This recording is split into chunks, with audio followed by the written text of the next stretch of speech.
네, 의원님 오늘 기자회견 내용 잘 들었는데요. 아무런 의혹이 없도록 해명을 하셨다 이렇게 말씀을 하셨지 않습니까? 그런데 의원님께서 재작년에 국토교통위원회에 계시면서 입법로비 의혹이 있습니다.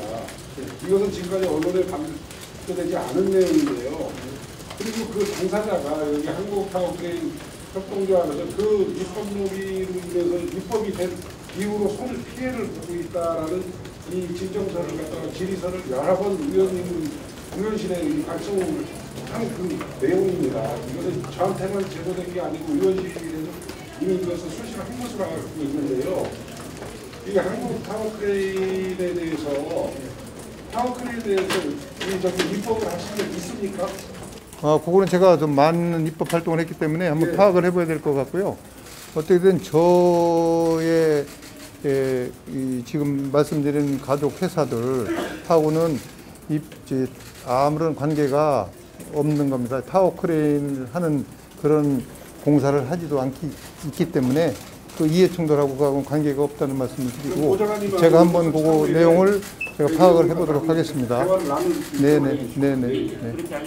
그거는 저희가 그런 타워크레인 일을 하지 않기 때문에.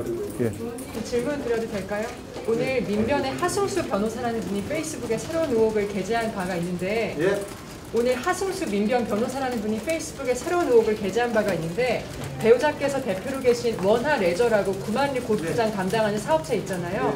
2019년 재무제표를 제출하지 않으셔서 이게 금융거래법 위반이다. 이게 3년 이하의 징역과 3천만 원 미만의 그 벌금이 되는데 여기에 대해서 입장을 표명한. 근데 저는 그 내용은 제가 15년 동안 정말 회사의 경영에 관여를 안 했어요.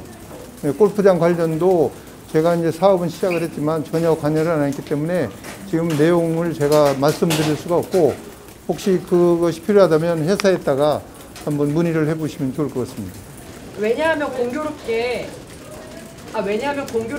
그때 의원님하고 의원님 배우자 내외께서 가지고 계신 이 레저 사업체에 대한 채권이 100억대에 달하는데 하필 이때 사업체가 넘어가면서 이게 하필 그 해 재무제표가 없다. 이런 의혹이거든요. 여기에 대해서 그 채권을 갖고 계신 건 맞는 건가요? 제가? 예. 제가 원하는 채권? 제 이해를 잘못했습니다. 네, 그 배우자께서 가지고 계신 이 레저 사업체에 그 의원님하고 의원님 배우자께서 여기에 100억 원대의 채권을 갖고 계신다. 근데 하필 이 사업체가 다른 사업체에 팔리던 2019년도에 그 채권에 대한 여부가 나오지 않는다 이런 얘기거든요. 근데 채권이 만약 있으면 저는 개인적으로 뭐 내용은 정확하게 제가 파악을 못해서 말씀을 못 드리겠는데 제가 개인적으로 거기다가 돈을 빌려주는 거는 있어요. 회사에다가 제 개인 돈을 회사에다가 돈을 빌려주는 거는 있다고. 나머지 부분은? 네, 나머지 부분 제가 더 파악을 해봐야 되니까. 의원님, 어쨌든 경쟁 입찰이기 때문에 특혜가 없다라는 입장이신 건데 그러면은 수익 계약이라든가 제한 경쟁 입찰의 경우가 있잖아요. 그런 부분들은 아예 없는 건가요?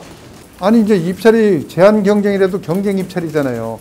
그 경쟁 입찰이라는 것이 조달 시스템으로 해서 이루어지기 때문에 그것은 문제가 없는 거죠. 그럼 수익 계약 같은 경우는? 수익 계약은 거의 없다고 저는 얘기 들었어요. 수익 계약 같은 건. 질문 하나만 더 받고 마무리하도록 하겠습니다. 방급공사를 수주하시는 그 비중이 매출액이 어느 정도나 되나요? 제가 있을 때 아까 그 도표도 봤지만 뭐 1,200억, 1,300억 이렇게 수주해야만 회사가 돌아갔어요. 왜냐면 직원들이 있기 때문에 쭉 그렇게 여기 했듯이 이렇게 해왔습니다. 그런데 제가 이제 국토위 간사를 하면서 완전히 매출이 급감을 했어요. 저도 이거를 이번에 의혹이 제기돼서 회사 내용을 파악하다 보니까 이거를 처음 알았어요. 근데 결국 지금 제가 국회의원이 당선되고 나서부터의 현황이거든요. 그러면서 이렇게 이제 매출이 곤두박질을 하더라고요. 어쨌든 그래서 만약에 제가 국회의원으로서 특혜를 받았다 하면 매출이 국회의원 입장에서 늘어나야지 맞는 것이지 줄어든다는 것은 어떻게든 말이 안 맞는 거 아니겠느냐 저는 이렇게 말씀을 드리고, 그래서 저는, 그리고 특히 우리 지역 기관 단체장들이 전부 다 거의 지금 여당 민주당 출신들이에요. 또 서울시장 역시 그분들이 저한테 특혜를 줄 수 있을까요? 의원님 마지막으로 하나만 더 여쭐게요. 20대 국토위원 간사하실 때 입찰 담합 제재 강화 법안을 반대하셨다 이런 얘기도 나오잖아요.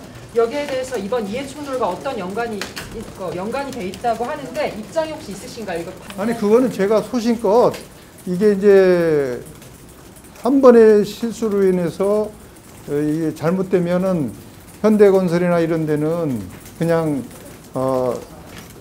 뭐라고 면허가 소멸되면은 직원들이 문제가 되거든요. 그래서 저는 그 부분이 염려돼서 그걸 갖다가 좀 이게 기회를 한 번은 줘야 되지 않느냐 이렇게 해서 말씀을 드린 거고, 특히 담합 사건 같은 경우에는 보통 큰 공사, 이 턴피라든가 몇 개 입찰 안 보는 데서 사실은 좀 일어날 수 있는 그런 소지가 있는 거라고 저는 생각을 하고, 그 부분은 뭐 저랑 전혀 관계가 없다는 그런 말씀을 드리겠습니다. 의원님, 제한 경쟁 입찰 역시 사실 일반 경쟁이랑은 좀 다른데, 왜냐하면 업체를 이제 제한을 해서 특정 업체만 입찰하는 제도잖아요. 그렇다면 늘 말씀하셨던 경쟁하는 것보다는 좀 더 특혜성의 의혹이 제기될 수도 있는 부분인데 그것도 가능한데, 그럼 결국은 턴키 입찰이나 모든 것이 제한 경쟁 입찰수에서 입찰을 하는 사람들이 작아져요.